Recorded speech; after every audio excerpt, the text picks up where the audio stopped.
আপনি যখন আরেকজন ইসলামিক ক্লেরিক, আমরা নাম বলতে পারি ডক্টর মিজানুর রহমান আজহারি, তাকে নিয়েও বলেন যে তিনি কাফের, তাকে আসলে দেশ ছেড়ে চলে যেতে হবে, তখন আমরা একটু কনফিউজ হয়ে যাই। বলছি জি না, কনফিউজ হবেন কেন?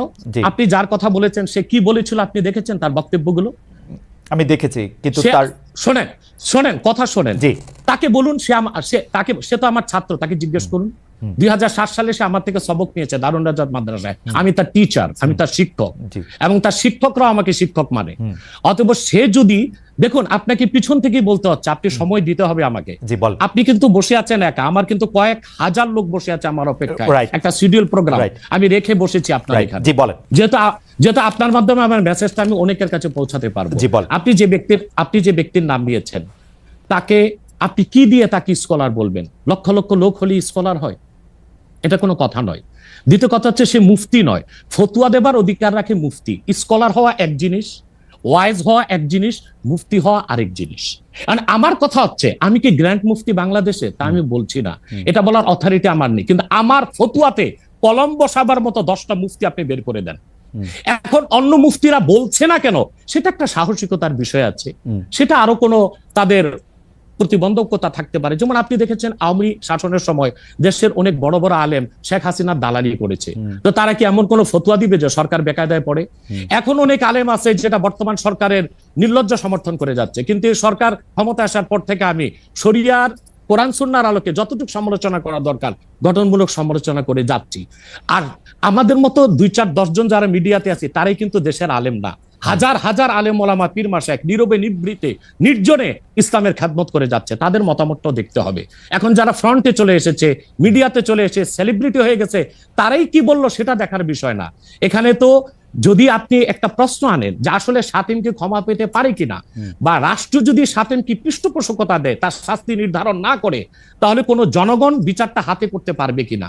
আপনি দেখুন, পৃথিবীতে যত অভ্যুত্থান ও বিপ্লব হয়েছে জনগণ আইনকে হাতে তুলে নিয়েছে। আপনি 5ই আগস্ট দেখেন, বাংলাদেশে রাষ্ট্র ক্ষমতা যে এসেছে বর্তমান সরকার, এটা গণতান্ত্রিক পদ্ধতিতে হয় নাই, ছাত্র জনতা আইনকে হাতে তুলে নিয়েছিল। এই বিপ্লবকে আপনি অবৈধ বলবেন? যে 6-7 জন সমন্বয়ক নেতৃত্ব দিয়েছে তাদেরকে কি আপনি সন্ত্রাসী বলবেন? না, কিছু করার ছিল না। 15 বছরে যে জগদ্দল পাথর ফেসিবাদী হাসিনা বসেছিল, গণতান্ত্রিক পদ্ধতিতে এটাকে সরানো সম্ভব হয় নাই, আইনকে হাতে তুলে নিতে হয়েছে।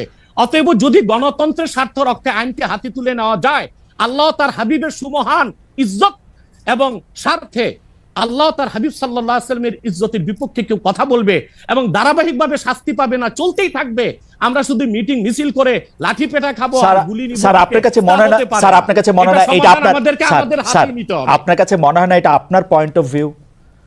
বিকজ আপনি যা বলছেন, হ্যাঁ আপনি এটা ঠিক যে আপনি তো একজন স্কলার, শিক্ষক, পড়াচ্ছেন, এবং আপনি গ্র্যান্ড মুফতি না হলেও একজন মুফতি, কিন্তু আমরা ধরেন আমি এখন কথা বললাম হচ্ছে যে বাংলাদেশে কিন্তু এইটাও প্রচলিত যে যারা বলতেছে যে তারা আসলে যা কিছু পরীক্ষিত হাদিস নয়, যা কিছু পরীক্ষিতভাবে কোরআনের ফয়সালা নয়, তারা তা মানতে চান না। ধরা যাক ঈদে মিলাদুন্নবী সম্পর্কে তাদের একটা বয়ান আছে, তাদের আরও অনেক কিছু নিয়ে তাদের একটা বয়ান আছে।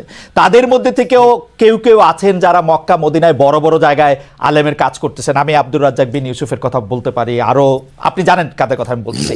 তাদের কেউ মনে করেন আপনার পথ তো আসলে ঠিক না।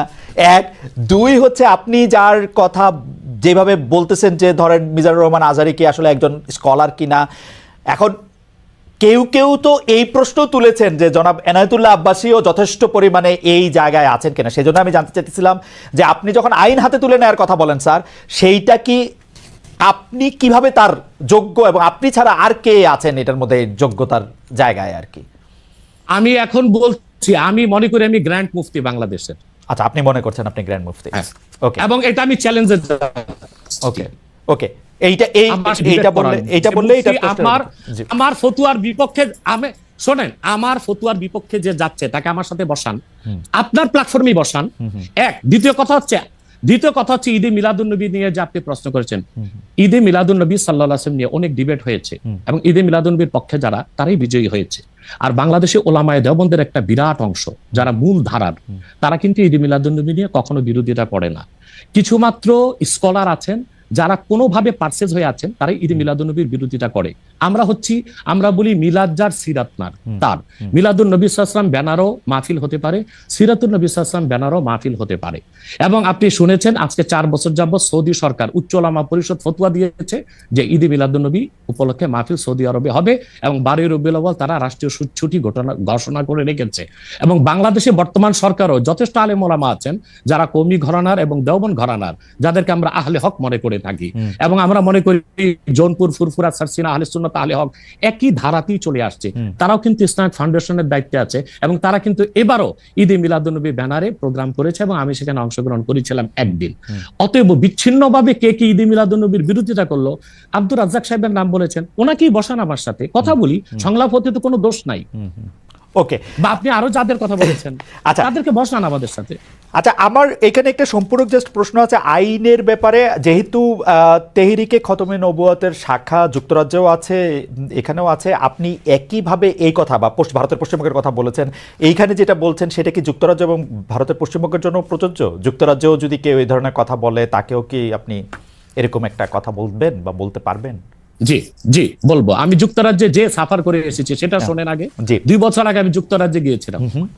আমার 7টা প্রোগ্রাম ছিল, 4টা প্রোগ্রাম করতে পেরেছি, 3টা প্রোগ্রাম আমি করতে পারিনি।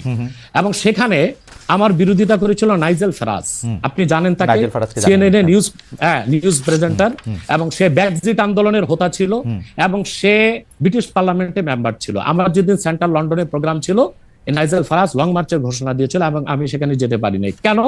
নাইজেল ফারাজ 23টা প্রতিবেদন করেছিল আমার বিপক্ষে, তার মধ্যে উল্লেখযোগ্য ছিল যে আমি মুরতাদের শাস্তি মৃত্যুদণ্ড চাই। বাট ব্রিটিশ পুলিশ আমাকে অ্যারেস্ট করেনি, এবং ব্রিটিশ পুলিশ আমাকে শুধু প্রোগ্রাম করতে দেয়নি সহিংসতা বেশের জন্য। কিন্তু আমি রানীকে গালি দিয়েছি, সেটাও সেখানে তুলে ধরা হয়েছে। আমি রানীকে গালি দেওয়া যায় ইংল্যান্ডে? হ্যাঁ, মুরতাদের শাস্তি মৃত্যুদণ্ড চেয়েছি, সেইটা 23টা প্রতিবেদন করে আমার এই বক্তব্য ফতোয়াগুলো সেখানে লন্ডনে দেখানো হয়েছে।